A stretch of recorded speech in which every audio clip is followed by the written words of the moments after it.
Case ఎందుకు పెరిగిందని చూస్తే కొందరు ఎక్కువ అప్పు తీసుకొని అప్పు చెల్లించలేకపోవడం, దానివల్ల ఇంటి నుండి వెళ్ళిపోయారండి. కొందరు డొమెస్టిక్ డిస్ప్యూట్స్ వల్ల కూడా వెళ్ళిపోయారండి. మేము వాళ్ళని కూడా ట్రేస్ చేయడానికి ప్రయత్నం చేస్తున్నాం. సైబర్ క్రైమ్ ఆల్రెడీ చెప్పాము, 14,64,92,382 రూపాయలు మనం రిఫండ్ చేశాము. అది కాకుండా మన భారతదేశంలో మొదటిసారి 12 హోంగార్డ్స్ సైబర్ క్రైమ్ పోలీస్ స్టేషన్లో పనిచేయడానికి రిక్రూట్ చేశాము.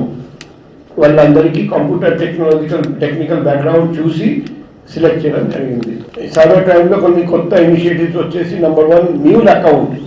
అందరికీ తెలుసు, కొందరు డబ్బు సంపాదించడానికి, నల్లధనం సంపాదించడానికి సొంత బ్యాంక్ అకౌంట్ కొన్ని తెరిచి అవి ఆన్ రెంట్ ఇస్తున్నారండి.